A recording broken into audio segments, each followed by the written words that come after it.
വർത്തമാനത്തിലേക്ക് വീണ്ടും സ്വാഗതം. പേര് സൂചിപ്പിക്കുന്നത് പോലെ മലയാള ചലച്ചിത്ര മേഖലയ്ക്ക് ബ്ലെസ്സിംഗ് ആണ്, ഒരു അനുഗ്രഹമാണ് സംവിധായകനായ ബ്ലെസ്സി. 2004 കാഴ്ചയിൽ ആരംഭിച്ച് 2011 പ്രണയത്തിൽ എത്തി നിൽക്കുന്ന ബ്ലെസ്സിയുടെ യാത്ര നവ്യാനുഭവങ്ങളാണ് സിനിമയെ സ്നേഹിക്കുന്നവർക്ക് സമ്മാനിച്ചത്. വർത്തമാനത്തിലേക്ക് ബ്ലെസ്സിയെ സ്നേഹാദരങ്ങളോടെ സ്വാഗതം ചെയ്യുന്നു. വർത്തമാനത്തിലേക്ക് സ്വാഗതം. ഈ 7 വർഷത്തെ സ്വതന്ത്ര സംവിധായകനായിട്ടുള്ള 7 വർഷത്തെ ചലച്ചിത്ര സെല്ലുലോയിഡിലൂടെയുള്ള യാത്ര ബ്ലെസ്സി എങ്ങനെയാണ് സ്വയം വിലയിരുത്തുന്നത്? എന്നെ സംബന്ധിച്ചിടത്തോളം ഈ യാത്രയില്ലായിരുന്നെങ്കിൽ ഞാനുണ്ടായിരുന്നില്ല. കാരണം ജീവിതത്തിലെ ഏറ്റവും വലിയ മോഹം എന്ന് പറയുന്നത് ഒരു ചലച്ചിത്രകാരനാവുക എന്നുള്ളത് തന്നെയായിരുന്നു. അപ്പം പ്രത്യേകിച്ച് ഇപ്പോൾ പ്രണയത്തിലേക്കൊക്കെ എത്തുമ്പോൾ ഞാൻ എൻ്റെ കോളേജ് കഴിഞ്ഞിട്ട് എൻ്റെ മനസ്സിലുണ്ടായ ഫ്രെയിമുകളാണ് ഈ പ്രണയത്തിലുള്ളത്. അപ്പം എനിക്ക് തോന്നുന്നു എൻ്റെ ആദ്യകാലങ്ങളിൽ നമ്മൾ മഴയത്ത് നനഞ്ഞ് നടക്കുമ്പോൾ, സിനിമയെ മോഹിച്ച് നടക്കുമ്പോൾ നമ്മളുടെ മനസ്സിലെ ഒരു റെയിൽവേ സ്റ്റേഷനിൽ മഴ നനഞ്ഞ് നിൽക്കുന്നൊരു ആൺകുട്ടിയും കുടയത്ത് നിൽക്കുന്ന ഒരു പെൺകുട്ടിയും അവർ ട്രെയിനിൽ ഒരുമിച്ച് കണ്ടുമുട്ടുന്നു എന്നൊക്കെ പറയുന്ന ചെറിയ കൊച്ചു നുറുങ്ങ് കഥകൾ മനസ്സിൽ സൂക്ഷിച്ചിട്ട് അത് സിനിമയാകുന്നു എന്ന് പറയുമ്പോൾ തീർച്ചയായിട്ടും ഒരു ചലച്ചിത്രകാരന് ലഭിക്കാവുന്ന അല്ലെങ്കിൽ അയാൾ ആഗ്രഹിക്കുന്നതിലൊക്കെ ജീവിതം പോകുന്നു എന്ന് പറയുന്നത് തീർച്ചയായിട്ടും ആ കാര്യത്തിൽ ഞാൻ വളരെ സന്തോഷനാണ്. അല്ല, ഇത്തരം ദൃശ്യങ്ങൾ സ്വപ്നം കണ്ടിട്ട് മാത്രമേ ഉള്ളൂ, പ്രണയിച്ചിട്ടുണ്ടോ? ഇല്ല. അത് പ്രണയിച്ചിട്ടുണ്ടോ എന്ന് വെച്ച് കഴിഞ്ഞാൽ ഞാൻ മനസ്സിൽ പ്രണയം ഇല്ലാഞ്ഞിട്ടല്ല, പക്ഷേ ഒരു കോളേജ് കാലങ്ങളിലാണല്ലോ ഈ പ്രണയം സ്വാഭാവികമായിട്ടുണ്ടാകും. അപ്പോൾ അവിടെ ഉണ്ടായിരുന്നൊരു സ്വാഭാവികമായിട്ടുള്ള ചില അന്തരീക്ഷങ്ങൾ, പ്രത്യേകിച്ച് എൻ്റെ പേഴ്സണലായിട്ടുള്ള കുടുംബത്ത് ഉണ്ടായിരുന്ന ചില അന്തരീക്ഷങ്ങൾ. ഒപ്പം തന്നെ എനിക്ക് ആ കാലത്ത് കുറേ അധികം വായിക്കുമായിരുന്നു, വളരെ സീരിയസ് ആയിട്ടൊക്കെ വായിക്കുമായിരുന്നു. അപ്പോൾ അതുകൊണ്ട് തന്നെ ഇങ്ങനെ പ്രണയിച്ച് പഞ്ചാരി അടിച്ച് നടക്കുന്നതൊക്കെ ഒരു ആണത്തമല്ലായ്മയായിട്ട് എനിക്ക് ആ കാലത്തൊരു ബുദ്ധിജീവി ജാടയുടെ ഒരു ഭാഗമായിട്ടോ ഒക്കെ തോന്നിയിരുന്നു. കാരണം അന്നൊക്കെ കുറേ സീരിയസ് ആയിട്ടുള്ള ചില മൂവ്മെൻറ്റുകളിലായിരുന്നു ഏർപ്പെട്ടിരുന്നത്. ഒപ്പം തന്നെ സിനിമയായിരുന്നു അന്നും മോഹിച്ചുകൊണ്ടിരുന്നത്. അപ്പം പ്രണയം മൊത്തം സിനിമയോട് തന്നെയായിരുന്നു. പ്രണയം മനസ്സിൽ പല കുട്ടികളെയും പ്രണയിക്കാൻ അല്ലെങ്കിൽ ഇഷ്ടപ്പെടാനൊക്കെ ആഗ്രഹിച്ചിട്ടുണ്ടാകും. പക്ഷേ അങ്ങനെയൊന്നും ആരോടത്തൊരു ഇഷ്ടം പറയാനായിട്ടുള്ളൊരു തൻ്റെ ഇടമോ അതൊരു വലിയ കാര്യമായിട്ടൊന്നും ഞാൻ ആ കാലത്ത് കരുതിയിരുന്നില്ല. ഈ പ്രണയം എന്ന് പറയാൻ പറ്റുമോ ഇതിനൊക്കെ? ഈ കോളേജിലെ ചാബല്യങ്ങൾ പ്രേമമല്ലേ? അത് പ്രേമം. അതെ, തീർച്ചയായിട്ടും. പ്രണയം, പ്രത്യേകിച്ച് ഈ പ്രണയം എന്നൊരു സിനിമയെക്കുറിച്ച് ചിന്തിച്ച് തുടങ്ങുമ്പോഴാണ് പ്രണയത്തിനെക്കുറിച്ച് കൂടുതൽ ഡെപ്തിലേക്ക് നമുക്ക് ശരിക്കും പ്രണയം നമുക്ക് ജീവിതത്തിനോടും നമ്മളോടും തന്നെയാണ്. ശരിക്കും അടുത്തൊരു നിമിഷത്തിൽ സംഭവിക്കുന്നത് എന്താണെന്ന് അറിയാത്ത ഒരു എക്സൈറ്റ്മെൻ്റ് ഉണ്ട്. അതിനോട് എപ്പോഴും നമ്മുടെ കയ്യിൽ ഒതുങ്ങുന്നതിനോടല്ല, നമ്മുടെ മോഹങ്ങളോട് ഉൾപ്പെടുന്നതാണ്. അതിനെ നമ്മൾ സ്നേഹിക്കുന്നു, പ്രേമിക്കുന്നു, ഇഷ്ടപ്പെടുന്നു എന്നൊക്കെയുള്ള ഇതിൽ പറയാം. അതൊരു സ്ത്രീയോട് മാത്രം ആകണമെന്നൊന്നുമില്ല. സ്വാഭാവികമായിട്ട് നമ്മൾ കരുതിയിട്ടുള്ള പ്രണയം എന്ന് പറയുമ്പം പുരുഷനും സ്ത്രീയും തമ്മിലുള്ള ഒരു ബന്ധം മാത്രമായിട്ടാണ്. അത് പ്രകൃതിക്കെല്ലാം ഉണ്ട്. കരയും കടലും തമ്മിലുള്ള ബന്ധം പോലെ ഒക്കെ ഒരുപാട് പരസ്പരം അങ്ങോട്ടും ഇങ്ങോട്ടും. ഇപ്പം വളരെ ഇതായിട്ട് പറഞ്ഞാൽ കടലിന് കരയെ ഇഷ്ടം, അല്ലെങ്കിൽ കടൽ തിരിച്ചു പോയില്ലേ, അല്ലെങ്കിൽ എന്നൊക്കെ പറഞ്ഞ പോലെ ഉള്ളൊരു കലഹം ഉണ്ടാവില്ലേ. അപ്പം പരസ്പരം ഇഷ്ടപ്പെടുന്ന പ്രകൃതി പോലും ഉണ്ട്. അപ്പം അത്തരം ഒരു ഡയമെൻഷനാണ് ഞാൻ ഈ പ്രണയത്തിലും പറയാനായിട്ട് ഉദ്ദേശിച്ചിട്ടൊക്കെ ഉള്ളത്. സിനിമയിൽ പ്രണയം എന്ന് പറയുന്ന ഒരു ആദ്യമായിട്ട് വരുന്നൊരു സബ്ജക്റ്റ് അല്ല അല്ലേ? എല്ലാ സിനിമകളിലും പ്രണയമുണ്ട്, പ്രത്യക്ഷമായിട്ടോ പരോക്ഷമായിട്ടോ. എനിക്കൊന്ന് പ്രണയം എന്നുള്ള ഒരു പേര് തന്നെ ആദ്യമായിട്ട് സിനിമക്ക് കൊടുക്കുന്ന ബ്ലെസ്സിയാണെന്ന് തോന്നുന്നു, മലയാളത്തിൽ അല്ലേ? അതെ, അതെന്നെ വളരെ അതിശയിപ്പിച്ചിട്ടുള്ളൊരു കാര്യമാണ്. അതായത് മലയാള സാഹിത്യം ഇത്രയധികം ഉപയോഗിച്ചിട്ടുള്ളൊരു വാക്കില്ല. എനിക്ക് തോന്നുന്നു ഇപ്പം നമ്മളിപ്പം ഒരു പത്രം നോക്കിയാൽ ഒരു പീഡനത്തിനെക്കുറിച്ച് പറഞ്ഞാൽ പോലും പ്രണയം, ഒളിച്ചോട്ടം, പീഡനം എന്ന് പറഞ്ഞുകൊണ്ട് കഴിഞ്ഞ ദിവസം ഒരു ടൈറ്റിൽ കിടക്കുന്നുണ്ട്. അപ്പം പ്രണയം ഉപയോഗിക്കാത്ത ഒരു മീഡിയയും ഇല്ല, അല്ലെങ്കിൽ സാഹിത്യത്തിലൊക്കെ ആണെങ്കിലും. പക്ഷേ എന്തുകൊണ്ട് ഇത്രയും കാലം മലയാള സിനിമയിൽ പ്രണയം എന്ന വാക്ക് ഒരു പേരായി വന്നില്ല എന്നുള്ളത് എന്നെ അതിശയിപ്പിച്ചിട്ടുള്ളൊരു കാര്യമാണ്. അപ്പം ചിലപ്പോൾ എനിക്ക് വേണ്ടി ഒരുക്കി വെച്ച പോലെ എനിക്ക് തോന്നി. പിന്നെ ഇതൊരു വാസ്റ്റ് സബ്ജക്റ്റാണ് അല്ലേ? ഇതിനെ എങ്ങനെ ഒരു 2.5 മണിക്കൂറിനുള്ളിൽ ഒതുക്കാൻ പറ്റി ഈ ഒരു കൺസെപ്റ്റിനെ? തീർച്ചയായിട്ടും ഒരു സ്ത്രീയുടെ ജീവിതത്തിൽ കൂടെ കടന്നു പോകുന്ന 2 പുരുഷന്മാരാണ്. പലപ്പോഴും നമ്മൾ പ്രണയമാണോ? ത്രികോണ പ്രണയമൊന്നും പറയാൻ പറ്റത്തില്ല. എന്ന് വെച്ച് കഴിഞ്ഞാൽ ഞാൻ എപ്പോഴും എൻ്റെ എല്ലാ സിനിമയെക്കുറിച്ചും ഞാൻ പറയാൻ ആഗ്രഹിക്കുന്നത് ഞാൻ കാണാത്തൊരു സിനിമയെന്നാണ്. ഞാനും അതിനെ പുതുതായിട്ട് തന്നെ സമീപിക്കുന്ന ഒരു അവസ്ഥയിലാണ്. പക്ഷേ 3 പേര് തമ്മിലുള്ളൊരു വലിയൊരു ബന്ധമുണ്ട്. അതൊരു ത്രികോണ പ്രണയത്തിൻ്റെ ഇതിലേക്ക് മാത്രമായി ഒതുങ്ങുന്നതല്ല. പക്ഷേ അത് ഇവർ 3 പേരും തമ്മിലുള്ള ഇഷ്ടങ്ങളുണ്ട്. ഒപ്പം തന്നെ ഒരു സ്ത്രീക്ക് പല ഘട്ടങ്ങളിലായി ശരീരവും മനസ്സും പങ്കുവയ്ക്കേണ്ടി വന്ന 2 പുരുഷന്മാരെ ഒരേ അവസ്ഥയിലൂടെ കൊണ്ടുപോകുമ്പോൾ ഉണ്ടാകാവുന്ന ഒരു വലിയൊരു ഒരു ബാലൻസിങ് ആവശ്യമായിട്ട് വരുന്നുണ്ട്. അതൊരു സ്ക്രീൻ പ്ലേയിൽ സംബന്ധിച്ചിടത്തോളം എനിക്ക് തോന്നുന്നു ഏറ്റവും അധികം സങ്കീർണമായി സഞ്ചരിക്കേണ്ടിയ ഒരു സ്ക്രീൻ പ്ലേയുടെയാണ്.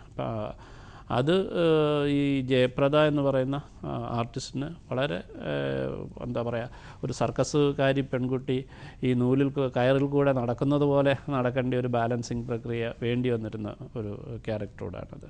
എന്തുകൊണ്ടാണ് ജയപ്രദയെ തിരഞ്ഞെടുത്തത്? സത്യജിത് റായ് പറഞ്ഞിട്ടുണ്ട് ഇന്ത്യൻ സിനിമയിലെ ഏറ്റവും സുന്ദരിയായ സ്ത്രീയാണ്. Most beautiful. അപ്പോൾ തീർച്ചയായിട്ടും ഒരു പുരുഷൻ ഒരു സ്ത്രീയോട് ഇഷ്ടം പ്രകടമായി വളരെ പെട്ടെന്ന് തോന്നുക എന്ന് പറയുന്ന അവളുടെ സൗന്ദര്യം തന്നെയായിരിക്കും. പിന്നീടായിരിക്കും അവളുടെ സ്വഭാവങ്ങളിലേക്കും മറ്റ് കഴിവുകളിലേക്കുമൊക്കെ അവർ എത്തുക എന്ന് പറയുന്നത്. അപ്പം തീർച്ചയായിട്ടും 2 പുരുഷന്മാരുടെ ജീവിതത്തിലൂടെ സഞ്ചരിക്കുന്ന ഒരു സ്ത്രീ എന്ന് പറയുന്നത് തീർച്ചയായിട്ടും ഒരു സുന്ദരിയായ സ്ത്രീ തന്നെ ആയിരിക്കണം. ഒപ്പം തന്നെ ഒരു വളരെ മച്യൂരിറ്റി ഉള്ള ഒരു ക്യാരക്ടറോടായിരിക്കണം. അഭിനയ സാധ്യതയുള്ളൊരു കഥാപാത്രം ആയതുകൊണ്ട് സൗന്ദര്യവും കഴിവും അഭിനയ സാധ്യതയും ഒക്കെ ഉള്ളൊരു ആളെന്നുള്ള രീതിയിലാണ് ജയപ്രദയിലേക്ക് എത്തി. മലയാളത്തിൽ നേരത്തെ അഭിനയിച്ച അനുഭവം ഉണ്ടല്ലോ ജയപ്രദയ്ക്ക്. എനിക്ക് തോന്നുന്നു വർഷങ്ങൾക്ക് മുമ്പാണ്, 10 വർഷങ്ങൾക്ക് മുമ്പ് മമ്മൂട്ടിയുടെ കൂടെ. അത് എനിക്ക് തോന്നുന്നു ലാസ്റ്റിൽ ലാലേട്ടൻ്റെ കൂടെ ഒരു സിബിസാറിൻ്റെ അത് യെസ് അതിൽ അഭിനയിച്ചിട്ടുണ്ട്. കാസ്റ്റിങ്ങിൽ ശ്രദ്ധിച്ചിട്ടുണ്ടോ അല്ലേ? അനുപം ഖേർ, അദ്ദേഹത്തെ ക്ഷണിക്കാനുള്ള കാരണം എന്താ? ലാലേട്ടൻ്റെ ഒരു മുഖ്യ കഥാപാത്രം, ജയപ്രദ, ഇതിന് അപ്പുറത്ത് നിൽക്കുന്ന മറ്റൊരു പുരുഷ കഥാപാത്രം. അപ്പം ഈ 2 പുരുഷ കഥാപാത്രങ്ങളും ഈക്വലി ബാലൻസ്ഡ് ആകേണ്ടിയാണ്. അവരുടെ ഒരു കരിഷ്മ വെച്ചിട്ട് കിടപിടിക്കുക, അഭിനയത്തിലും ഗ്ലാമറിലും അല്ലെന്നുണ്ടെങ്കിൽ അവർക്കുണ്ടാകുന്ന പ്രശസ്തിയിലും ഒക്കെ ഇങ്ങനെ ഒരു ബാലൻസ്ഡ് ആയിട്ടുള്ള 2 ക്യാരക്ടേഴ്സ് ആയിരിക്കണം. പക്ഷേ 2 പേരും 2 ഡിഫറൻറ്റ് ആക്ടിങ് സ്റ്റൈല് കീപ്പ് ചെയ്യുന്നു. അപ്പോൾ അതൊക്കെ വെച്ചിട്ട് നോക്കുമ്പോൾ അത് തന്നെയല്ല, അനുപം ഖേറിൻ്റെ ഒരു വളരെ ഒരു 20-22 വയസ്സിലുള്ള ഒരു ഗെറ്റപ്പ് നമ്മൾ കാണിക്കുന്നുണ്ട്. അപ്പോൾ അതൊരു നമുക്ക് ഏറ്റവും പരിചിതമായ ഇപ്പം മമ്മൂക്കായോ അല്ലെങ്കിൽ വേറൊരാളാണെന്നുണ്ടെങ്കിൽ ആ ആളുടെ ഒരു ചെറുപ്പത്തിലേക്ക് എത്തിക്കാൻ നമുക്ക് പ്രയാസമായിട്ട് തോന്നും നമ്മുടെ പരിമിതികൾ വെച്ചിട്ട്. അപ്പോൾ അതിന് ഏറ്റവും സൂട്ടായിട്ടുള്ള ഒരാളും അനുപം ഖേർ തന്നെയാണ്. ഒപ്പം തന്നെ അനുപം ഖേർ ഇത് ഒരു ത്രൂ ഔട്ട് ഒരു മേനോനായിട്ടാണ്, വളരെ ഒരു മലയാളത്തിലുള്ളൊരു ക്യാരക്ടറായിട്ട് തന്നെ എല്ലാ രീതിയിലും അതിനെ ഉൾക്കൊള്ളാൻ എന്നെ ഏറ്റവും അതിശയിപ്പിക്കുന്നത് ഭാഷ അറിയാത്ത 2 ഒരു നടനും നടിയും വന്നിട്ട് ഇത്രയും ലെങ്തി ഡയലോഗോടുകൂടി എനിക്കൊന്ന് ആദ്യമായി ആയിരിക്കും ഒരു സിനിമയിൽ ഇത്രയും ലെങ്തി ക്യാരക്ടേഴ്സ് ചെയ്തിട്ട് അത് വളരെ തന്മയത്തമായിട്ട് ചെയ്യുന്നു എന്ന് പറയുന്നത്. ശരിക്കും ഒരു നടൻ എന്നുള്ള രീതിയിൽ അദ്ദേഹത്തിൻ്റെ ഔന്നത്യം വളരെ വലുതെന്ന് വേണമെങ്കിൽ പറയാം. അതേ ആദ്യമായിട്ടാണ് മലയാളത്തിൽ അഭിനയിക്കുന്നത്. ഇതിനു മുമ്പ് വളരെ ചെറിയൊരു വേഷം ചെയ്തിട്ടുണ്ട്. Life is more beautiful than dream അല്ലേ? അതാണ് ഒരു നട്ട്ഷെല്ലിൽ പറഞ്ഞു പോകുന്നതെന്ന് തോന്നുന്നു ഇതിൻ്റെ ഒരു സാരം. അതെ, അതിനോടൊപ്പം പറയുന്നുണ്ട് അത് ഇതിൽ ജീവിക്കാൻ അറിയാമെങ്കിൽ, സ്വപ്നങ്ങളെക്കാൾ മനോഹരമാണ് ജീവിതം, ജീവിക്കാൻ അറിയാമെങ്കിൽ. അത് തീർച്ചയായിട്ടും നമ്മൾ മനസ്സിലാകാതെ പോകുന്ന ഒരു കാര്യമാണ്. പലപ്പോഴും നമുക്ക് രോഗങ്ങളുണ്ടാകുമ്പോൾ, പ്രായമുണ്ടാകുമ്പോൾ, മറ്റു വിഷമങ്ങളുണ്ടാകുമ്പോൾ ഇതോടുകൂടി ജീവിതം കഴിഞ്ഞു എന്ന് തോന്നുന്ന ഒരു അവസ്ഥ പലപ്പോഴും. പക്ഷേ ജീവിതത്തിനെ എങ്ങനെ നമ്മൾ ഫേസ് ചെയ്ത് മുന്നോട്ട് കൊണ്ടുപോകുന്നു എന്നുള്ളതിനനുസരിച്ചിരിക്കും ജീവിതം നമ്മളെ എങ്ങനെ നയിക്കുന്നു എന്നുള്ളത്. ഈ ഖലീൽ ജിബ്രാൻ പറഞ്ഞിട്ടുണ്ട്, പ്രേമിക്കാത്തവൻ ഗർദ്ധവം,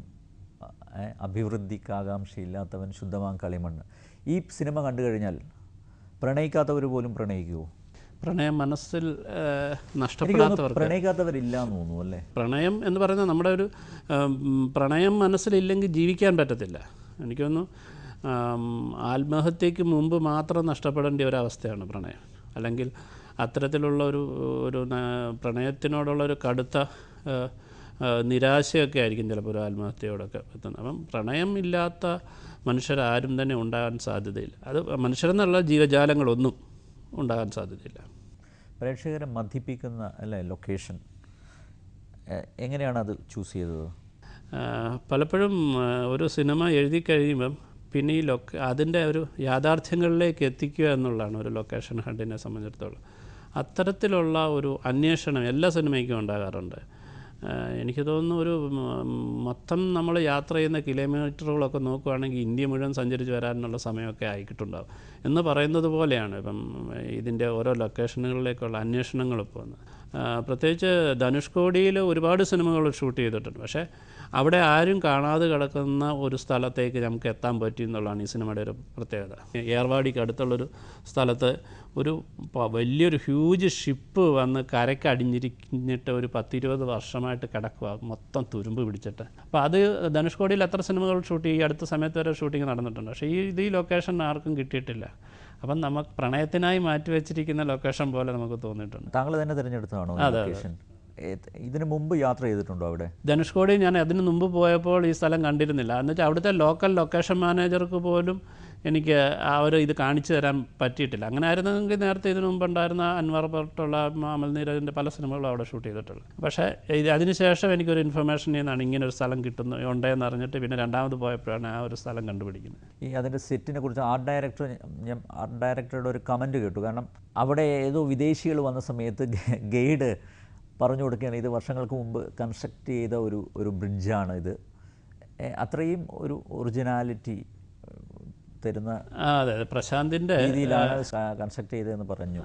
നമ്മൾ പലപ്പോഴും പ്രശാന്ത് മാധവനെ കുറിച്ച് ഞങ്ങൾ തമാശയായിട്ട് പറയാറുണ്ട്. പ്രശാന്ത് ഇതിനു മുമ്പ് എൻ്റെ സിനിമകളിലുമൊക്കെ സെറ്റുകൾ ഇട്ടിട്ടുണ്ട്. സത്യേട്ടൻ്റെ സിനിമയിൽ ട്രെയിൻ സെറ്റ് ഇട്ടിട്ടുണ്ട്. പക്ഷേ പ്രശാന്തിന് ഇതുവരെയും ഒരു അവാർഡ് ലഭിച്ചിട്ടില്ല. കാരണം ഇതൊന്നും സെറ്റാണെന്ന് ആരും വിചാരിക്കുന്നില്ല. എല്ലാം റിയൽ സ്ഥലത്ത് പോയി ഷൂട്ട് ചെയ്യുന്നു എന്നുള്ള ഒരു പ്രതീതിയാണ്. അങ്ങനെയാണ് ഫോർട്ട് കൊച്ചിയിൽ നമ്മളൊരു ബ്രിഡ്ജ് സെറ്റ് ഇട്ടിരിക്കുന്നത്. അത് അതിനുശേഷം കോർപ്പറേഷൻ അങ്ങനെ ബ്രിഡ്ജ് ഇനിയും കൺസ്ട്രക്ട് ചെയ്യാൻ പോകുന്നു എന്നൊക്കെ ഒരു റൂമർ കേട്ടിരുന്നു. അറിഞ്ഞൂടാ. ഒലവക്കോടും റെയിൽവേ സ്റ്റേഷൻ സെറ്റ് ഇട്ടിട്ടുണ്ടല്ലേ? അത് ഹരിയാനയിലാണ് സെറ്റ് ഇട്ടിരിക്കുന്നത് ആ റെയിൽവേ സ്റ്റേഷൻ. ഒലവക്ക എവിടെ നിന്ന് സംഘടിപ്പിച്ചു ട്രെയിനിനെ? അത് റിവാരി എന്ന് പറയുന്ന ഒരു യാർഡിൽ ഒരു 10-12 സ്റ്റീം എൻജിൻ ഇങ്ങനെ ഇപ്പോഴും സൂക്ഷിച്ചിട്ടുണ്ട്. നമ്മുടെ ഷോലയൊക്കെ ഷൂട്ട് ചെയ്ത ട്രെയിനുകളും ഒക്കെ ഉണ്ട് അവിടെ. ഗാന്ധിജിയുടെ ഗാന്ധി ഫിലിമിന് വേണ്ടി ഉപയോഗിച്ച ട്രെയിൻ ഒക്കെ. അപ്പോൾ അങ്ങനെ ഞാൻ പറഞ്ഞില്ലേ, ഇതൊരു അന്വേഷണത്തിൻ്റെ ഭാഗമായിട്ട് നമ്മളിത് ഈ സിനിമയുടെ ഏറ്റവും വലിയൊരു പ്രതിസന്ധി എന്ന് പറഞ്ഞാൽ ഈ ഇത്തരമുള്ളൊരു സ്റ്റീം എൻജിൻ കിട്ടുമോ എന്നുള്ളതായിരുന്നു. പക്ഷേ അത് പിന്നീടാണ് മണിരത്നത്തിൻ്റെ ഗുരു എന്ന് പറയുന്നൊരു സിനിമയിൽ അത് യൂസ് ചെയ്ത് കണ്ടിട്ടുണ്ട്.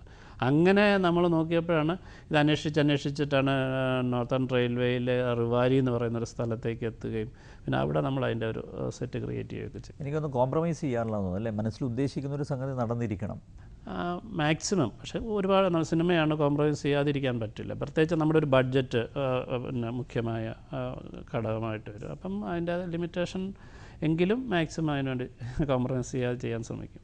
ഇമ്പമേറുന്ന ഗാനങ്ങളല്ലേ?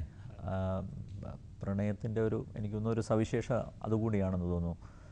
ONV കുറുപ്പ് ജയചന്ദ്രൻ ടീം അല്ലേ? അതെ. എനിക്ക് ഇവരെ രണ്ടുപേരുമായിട്ട് ഞാൻ ആദ്യമായിട്ടാണ് അസോസിയേറ്റ് ചെയ്യുന്നത്. അതെ, കുറുപ്പ് സാറിനെ സംബന്ധിച്ചിടത്തോളം ഞാൻ പത്മനാഭൻ സാറിൻ്റെ കൂടെ വർക്ക് ചെയ്യുന്ന സമയത്ത് ഒരുപാട് പാട്ടുകൾ, പ്രത്യേകിച്ച് മുന്തിരിത്തോപ്പുകളിലെ ഞാൻ ആദ്യമായിട്ട് വർക്ക് ചെയ്യുന്ന മുന്തിരിത്തോപ്പുകൾ. അപ്പം മാറി നിന്നിട്ടുള്ള സംവിധായകനും ഗാനരചയിതാവും തമ്മിലുള്ള കോൺവെർസേഷൻസും ഒക്കെ മാറി നിന്ന് ഒരുപാട് കാണുകയും മോഹിക്കുകയൊക്കെ ചെയ്തിട്ടുള്ള. പലപ്പോഴും എനിക്ക് ഇതിനു മുമ്പ് എന്തുകൊണ്ട് ഞാൻ കുറുപ്പ് സാറുമായിട്ട് അപ്രോച്ച് ചെയ്തില്ല, എനിക്കൊരു ബഹുമാനം കൊണ്ടുണ്ടാകുന്നൊരു ഭയമുണ്ടായിരുന്നു. പക്ഷേ പ്രണയത്തിനെക്കുറിച്ച് ചിന്തിച്ചപ്പോൾ പ്രണയത്തിനെക്കുറിച്ച് ഇതിനപ്പുറമായിട്ട് വേറെ ആരെയാണ് എഴുതാൻ സാധിക്കുക എന്നുള്ളൊരു ചിന്ത വന്നപ്പോഴാണ് ശരി കുറുപ്പ് സാറിനെ തന്നെ സമീപിക്കുന്നത്. അദ്ദേഹത്തിൻ്റെ അടുത്തിരുന്ന് ഈ മൊത്തം കഥ പറഞ്ഞു. അത് എനിക്ക് തോന്നുന്നു, എനിക്ക് വലിയൊരു ആ നിമിഷങ്ങൾ ഇപ്പോൾ എന്നും ഞാൻ ഓർക്കുന്നതായിട്ട് തോന്നുന്നു. ഒരു 2 മണിക്കൂറിന് മേലെ അദ്ദേഹത്തിനോടൊപ്പം ഇരുന്ന് ഈ കഥ സംസാരിക്കുകയും കഥ കേട്ട് കഴിഞ്ഞിട്ട് അദ്ദേഹം മലയാള സിനിമയിലെ ഏറ്റവും നന്മയുള്ള പുരുഷ കഥാപാത്രത്തിനെ എനിക്ക് കാണാൻ പറ്റിയെന്ന് പറഞ്ഞു, ലാലേട്ടൻ ചെയ്യുന്ന ക്യാരക്ടറിന് മാത്യൂസിനെ കുറിച്ച്.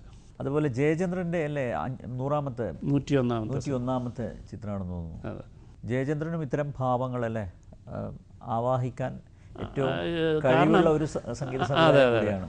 കാരണം ഇതിൻ്റെ ഒരു കഥയിൽ പല പാട്ടുകളുടെ സിറ്റുവേഷനിലൊക്കെ ഒരു കൺസീൽഡ് ആഗണിയുണ്ട്.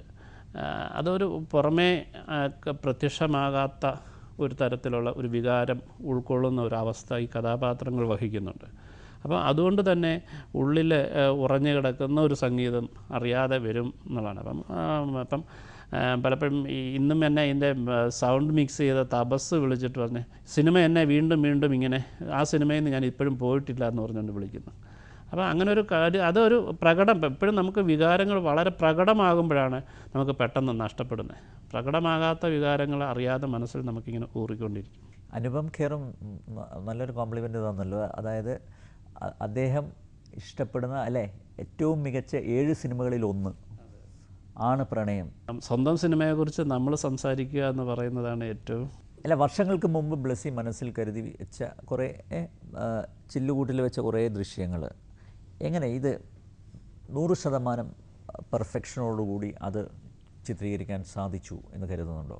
ഒരു സിനിമയും ഈ 100% എത്തത്തില്ലെന്നുള്ളതാണ്. ഒരു സൃഷ്ടിയും 100% എത്തത്തില്ല. എന്ന് വെച്ച് കഴിഞ്ഞാൽ എനിക്ക് ചിലപ്പോൾ തോന്നിയിട്ടുണ്ട് കാഴ്ച ഇനിയും ചെയ്തിരുന്നെങ്കിൽ ഇനിയും എത്രയോ ഭംഗിയാക്കാമായിരുന്നു എന്ന് തോന്നിയിട്ടുണ്ട്. അത് എല്ലാ സിനിമയും, ഈവൻ ഭ്രമരം ഇനിയും വേണമെങ്കിൽ ഭംഗിയാക്കാം, അല്ലെങ്കിൽ അതിൻ്റെ ലൊക്കേഷൻ വേറെ കുറച്ചുകൂടെ ഒരു നോർത്ത് ഇന്ത്യയിലൊക്കെയുള്ള സ്ഥലങ്ങളിൽ പോയിരുന്നെങ്കിൽ ഇനിയും കുറേ കൂടെ ചെയ്യാം. അപ്പം എന്ന് പറഞ്ഞുകൊണ്ട് പ്രണയം അതായത് ഇപ്പം പ്രണയത്തിൻ്റെ സബ്ജക്റ്റ് കേട്ടപ്പം ലാലേട്ടൻ ആദ്യം എൻ്റെ അടുത്ത് പറഞ്ഞ് നമുക്കിത് ഒരു ഇംഗ്ലണ്ടിലോ അതുപോലെ എവിടെയെങ്കിലും പോയി ഷൂട്ട് ചെയ്യണം എന്ന് വെച്ചാൽ അതിൻ്റെ ഒരു ഭയങ്കരമായിട്ട് വിഷ്വൽ സാധ്യത. അപ്പം പക്ഷേ ഇവിടെ ഞാൻ ഫോട്ടോ വെച്ച് ഷൂട്ട് ചെയ്ത് ഇതിൻ്റെ റഷ് കാണിച്ചിട്ട് ലാലേട്ടൻ ഇതെവിടെ ഷൂട്ട് ചെയ്തതെന്ന് ചോദിച്ചിട്ടുണ്ട്.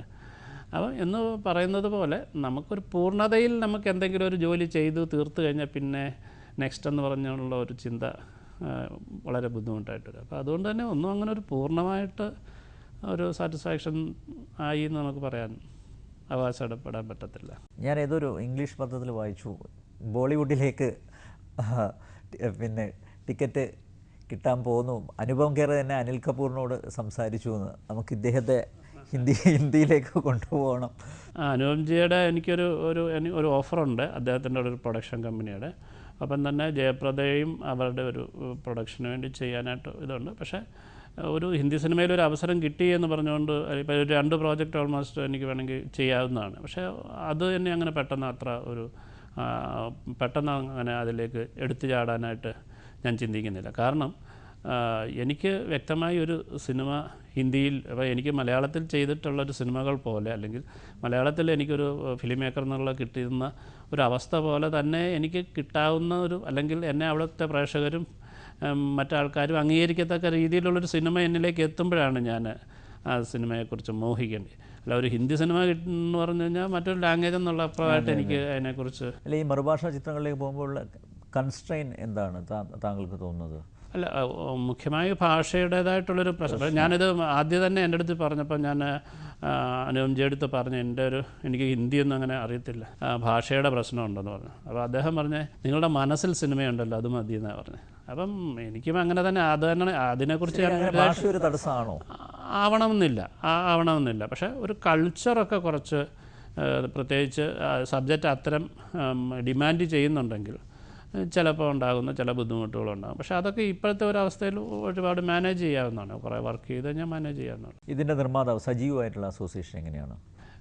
സജീവ് എനിക്ക് തോന്നുന്നു 2007 ഞാൻ കൽക്കട്ട ന്യൂസിൻ്റെ ഷൂട്ടിംഗ് നടക്കുന്ന സമയത്താണ് എനിക്കൊരു ഫോണിലൂടെയാണ് ഞാൻ സജീവിനെ പരിചയപ്പെടുന്നത്.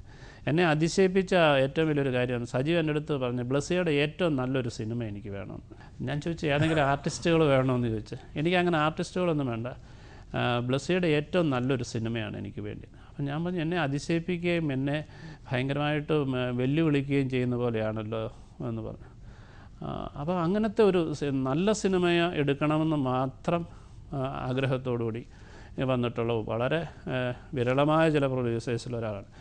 പല ഘട്ടങ്ങളിലും ഇവൻ ഈ സ്റ്റീം എഞ്ചിൻ എന്ന് പറയുന്നത് വളരെ ഒരു ഭാരിച്ച ഒരു ചിലവ് വരുന്ന ഒരവസ്ഥയിലേക്ക് നീങ്ങിക്കൊണ്ടിരിക്കുമ്പോൾ ഒരു ഘട്ടത്തിൽ ഞാൻ കോംപ്രമൈസ് ആയത് എന്ന് വെച്ച് കഴിഞ്ഞാൽ മലയാള സിനിമയുടെ ഒരു ബഡ്ജറ്റ് വെച്ചിട്ട് ഹരിയാനയിൽ പോയി റിവാരിയിൽ പോയി ഷൂട്ട് ചെയ്ത് വരണമെങ്കിൽ ഇതിന് തന്നെ ഒരു 10-25 ലക്ഷം രൂപയുടെ കോസ്റ്റാണ്. പക്ഷേ പ്രൊഡ്യൂസർ സജീവാണ് പറയുന്നത് ഈ സിനിമയ്ക്ക് അതൊരു മസ്റ്റായിട്ടുള്ളൊരു കാര്യമാണ്, ഷൂട്ട് ചെയ്യണം. അപ്പോൾ അങ്ങനെ ഒരു പ്രൊഡ്യൂസർ ഡയറക്ടറിന് ഒരു കോൺഫിഡൻസ് കൊടുക്കുക എന്ന് പറയുന്നത് ഭയങ്കര സുഖമുള്ള ഒരു അനുഭവം തന്നെയാണ്. അപ്പോൾ അങ്ങനെ ഒരു നല്ല സിനിമകൾക്ക് വേണ്ടി അവർ ഇനിയും കൂടുതൽ നല്ല സിനിമകൾ മലയാളത്തിൽ ചെയ്യട്ടെ എന്നാണ് ഞാൻ ആഗ്രഹിക്കുന്നത്. അല്ലേ, എത്ര പീരീഡ് എടുത്തു ഈ പ്രണയത്തെ ഈ ഒരു അവസ്ഥയിലെത്തിക്കാൻ?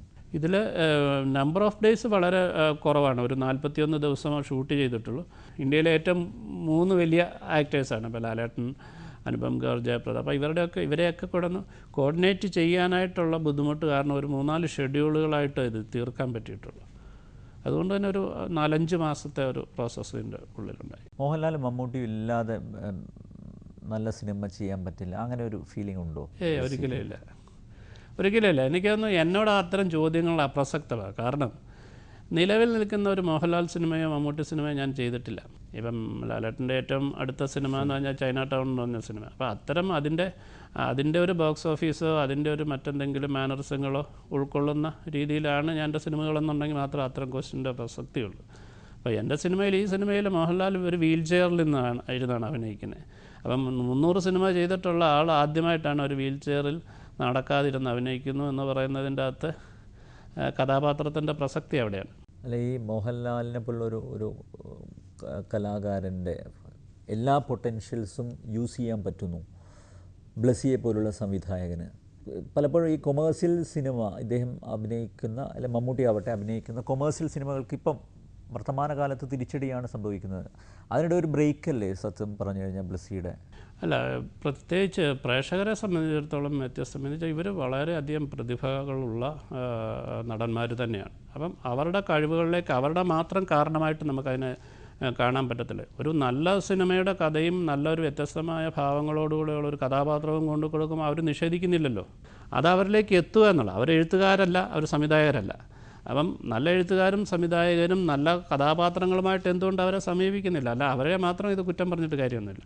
അപ്പോൾ എനിക്ക് അത്തരം രീതിയിൽ തോന്നിയിട്ടില്ല. ഇപ്പം അവരുടെ നിലപാടുകളെക്കുറിച്ച് ഒന്നും എനിക്ക് യാതൊരു സംശയവുമില്ല. കാരണം നല്ല കഥാപാത്രങ്ങളുമായി ചെന്നിട്ട് എനിക്കിത് ഇന്ന രീതിയിൽ ചെയ്യാൻ പറ്റുമെന്ന് അവർ പറയാറില്ല. എൻ്റെ അടുത്ത് ഇതുവരെ പറഞ്ഞിട്ടില്ല. എനിക്കതിൻ്റെ ഒരു ഡേറ്റിൻ്റെ ഒരു ബുദ്ധിമുട്ടുണ്ടായിട്ടുമില്ല. അപ്പം നല്ല കഥാപാത്രങ്ങളെ അവരും ഇപ്പം വെയിറ്റ് ചെയ്യുകയാണ്. അത് കൊടുക്കാനായിട്ടുള്ള പ്രതിഭകൾ ഇവിടെ ഉണ്ടാകട്ടെ.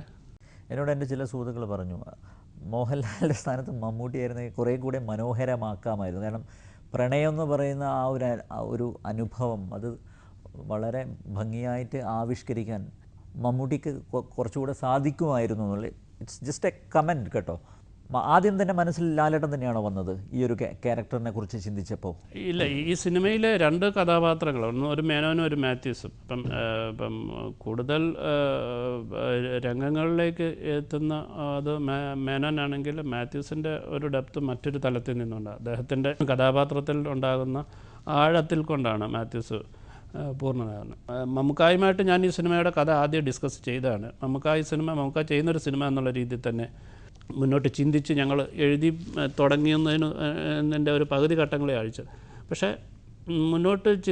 അന്നേരം ഈ മാത്യൂസ് എന്നുള്ള കഥാപാത്രമായിരുന്നില്ല, മേനോൻ എന്ന് പറയുന്ന കഥാപാത്രത്തിനെ ആയിരുന്നു നമുക്ക് കൂടുതൽ ഇഷ്ടപ്പെട്ടിരുന്നത്. പക്ഷേ ഇദ്ദേഹത്തിൻ്റെ ഒരു ചെറുപ്പകാലത്തിനെ ചിത്രീകരിക്കുക, അതൊരു 10-22 വയസ്സുള്ള ഒരാളാവുക, ഇങ്ങനെയൊക്കെ വരുന്ന ഒരുപാട് സാങ്കേതികമായ തടസ്സങ്ങൾ ഉണ്ടായപ്പോൾ അത് വേറൊരാൾ ചെയ്തു കഴിഞ്ഞാൽ നമുക്ക് അക്സെപ്റ്റ് ചെയ്യാൻ പറ്റാതാവുന്ന ഒരവസ്ഥ. എന്ന് വെച്ചാൽ നമുക്കൊക്കെ വളരെ ചെറുപ്പം മുതലേ നമ്മൾ കണ്ടിട്ടുള്ളതുകൊണ്ട്. അപ്പോൾ അങ്ങനെയുള്ള ചില സാങ്കേതികമായ ചില പ്രശ്നങ്ങൾ കൊണ്ട് പരസ്പരം ഞങ്ങൾ അത് ഒഴിവാക്കിയതാണ്. പക്ഷേ ലാലേട്ടനുമായിട്ട് ഞാൻ ഈ കഥ ആക്സിഡൻ്റലി സംസാരിക്കുന്നത്. പക്ഷേ ലാലേട്ടൻ ഇഷ്ടപ്പെട്ടത് മറ്റേ കഥാപാത്രത്തിന്, മാത്യൂസിനെ ഇഷ്ടപ്പെട്ടെ. അപ്പം അതുകൊണ്ടാണ് ഞാൻ പറഞ്ഞത് അത് വേണമെന്നുണ്ടെങ്കിൽ ഇപ്പം മേനോനെ വേണമെങ്കിൽ ഇഷ്ടപ്പെടാം. അപ്പം അവരെ മോഹിപ്പിക്കുന്ന കഥാപാത്രങ്ങൾ അവരിലേക്ക് ചെല്ലുന്നില്ല.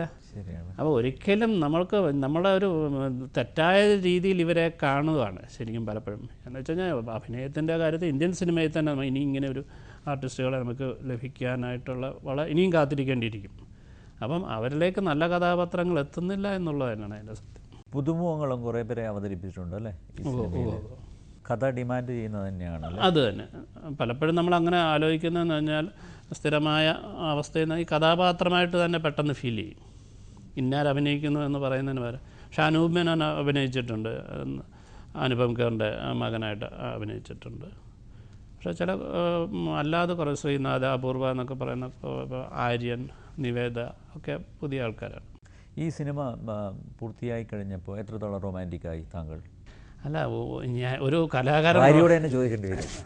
ഭാര്യയോട് ചോദിക്കേണ്ടി വരും. അതല്ല ഒരു പക്ഷേ ഭാര്യയുമായി പുലർത്തുന്ന ഒരവസ്ഥയല്ല പ്രണയം. ഭാര്യയെ സ്നേഹിക്കുകയാണ് വേണ്ടി. അപ്പം പ്രണയത്തിനോടുള്ള ഡെഫിനേഷൻ മാറ്റുന്നതിൻ്റെ ഒരവസ്ഥയാണ്. പിന്നെ ഒരു കലാകാരന് റൊമാൻറ്റിക് അല്ലാത്ത ഒരാൾ ഒരിക്കലും കലാകാരനാകത്തില്ല. അപ്പം പ്രണയം മനസ്സിൽ സൂക്ഷിക്കാത്ത ഒരാൾക്ക് ഒരു ഫിലിം മേക്കറായിട്ടോ ഒരു ആർട്ടിസ്റ്റായിട്ടോ നിലനിൽക്കാൻ പറ്റില്ല. എനിക്ക് തോന്നുന്നു ഇത്രയേറെ ആളുകൾ ഇങ്ങനെ കാത്തിരിക്കുന്നു ഒരു സിനിമയ്ക്ക് വേണ്ടി, പ്രണയത്തിന് വേണ്ടി. കാരണം ഇതൊന്ന് തിയേറ്ററിൽ എത്തണമേ എന്നിങ്ങനെ കാത്തിരിക്കുന്ന പലരും പറഞ്ഞു അതൊന്നും സിനിമ ഒന്ന് കാണണം. അതിനനുസരിച്ചുള്ള എനിക്ക് തോന്നുന്നു അതിൻ്റെ ചില മുന്നൊരുക്കങ്ങൾ നടത്തുകയും ചെയ്തു. അതിൻ്റെ ഒരു റിസൾട്ടാണെന്ന് തോന്നുന്നു. ജനങ്ങൾക്ക് എത്രത്തോളം ഇഷ്ടപ്പെടും പ്രേക്ഷകർക്ക് താങ്കളുടെ കാഴ്ചപ്പാടിൽ? തീർച്ചയായിട്ടും എൻ്റെ സിനിമകളെക്കുറിച്ച് പ്രേക്ഷകർക്കൊരു പരിധി വരെയുള്ള ചില കാഴ്ചപ്പാടുകളുണ്ട്. ഞാൻ ഒരിക്കലും പ്രേക്ഷകർ കണ്ടുമടുത്ത ഒരു കഥ ഞാൻ പറയില്ല. ഞാൻ ഇതിനു മുമ്പ് ഈ സിനിമ എഴുതുന്നതിന് മുമ്പ് പ്രണയം എന്നുള്ള പേരിൽ തന്നെ ഒരു സിനിമ എഴുതി തുടങ്ങിയാണ്. ഒരു 6-7 സീൻ എഴുതി കഴിഞ്ഞപ്പോൾ എനിക്ക് തോന്നി ഇങ്ങനെ ഒരു കഥ സിനിമയുടെ ആവശ്യമില്ല. അപ്പം തീർച്ചയായിട്ടും എനിക്ക് എൻ്റെ കൃത്യമായ ഒരു ഉത്തരവാദിത്വത്തിൽ കൂടെ തന്നെ ഈ സിനിമ സൃഷ്ടിക്കപ്പെടാനായിട്ട് ഞാൻ ശ്രമിച്ചിട്ടുള്ളത്. ഏത് തരം ആൾക്കാർ എങ്ങനെയെന്നുള്ളതിനെക്കുറിച്ചൊന്നും ഒരുപാട് ഒരു ഫിലിം മേക്കർ പ്രേക്ഷകനെ മുന്നിൽ കണ്ടുകൊണ്ട് മനസ്സിൽ കണ്ടുകൊണ്ട് സൃഷ്ടിക്കപ്പെടേണ്ടിയല്ല സിനിമ. കാരണം പുതിയ അനുഭവം അവന് കൊടുക്കണമെങ്കിൽ അവൻ കാണാത്ത സിനിമകളായിരിക്കണം ചെയ്യില്ല. അല്ലെ പ്രേക്ഷകർ കഴിഞ്ഞ സിനിമ ഇന്ന സിനിമയാണ് ഏറ്റവും കൂടുതൽ ഓടിയ സിനിമ, അല്ലെ അതിൻ്റെ ഇങ്ങനെയൊക്കെയാണ് ആൾക്കാർ ഇഷ്ടപ്പെടുന്ന ഒരു രീതികളെന്ന് വിചാരിച്ചിട്ട് ഞാൻ സിനിമ ചെയ്യുകയാണെങ്കിൽ എനിക്കിങ്ങനെ ഒരു സിനിമ ചെയ്യേണ്ടിയ എൻ്റെ ഒരു സിനിമയ്ക്ക് സ്പേസ് ഇല്ലാതെ എന്നുള്ളതാണ്. അപ്പം കാണാത്തൊരു സിനിമ കാണിക്കുക, പുതിയ അനുഭവങ്ങൾ ഉണ്ടാക്കുക. തീർച്ചയായിട്ടും അതിൽ പ്രേക്ഷകർ നിരാശപ്പെടുകയില്ല എന്നുള്ളതാണ്. പ്രത്യേകിച്ച് നല്ല സിനിമകളെ ഇഷ്ടപ്പെടുന്ന പലപ്പോഴും നമ്മൾ നല്ല സിനിമ ഉണ്ടാകുന്നില്ല, കഥയുണ്ടാകുന്നില്ല എന്നൊക്കെ പറഞ്ഞ് വെറുതെ മലയാള സിനിമയുടെ പ്രതിസന്ധി. അതെ ഒരു കഥാദാരിദ്ര്യം. പക്ഷേ അപ്പം അതിനെയൊക്കെ ഒരു തീർച്ചയായിട്ടും ഒരു ഉത്തരം ഈ സിനിമയ്ക്കുണ്ടാകും.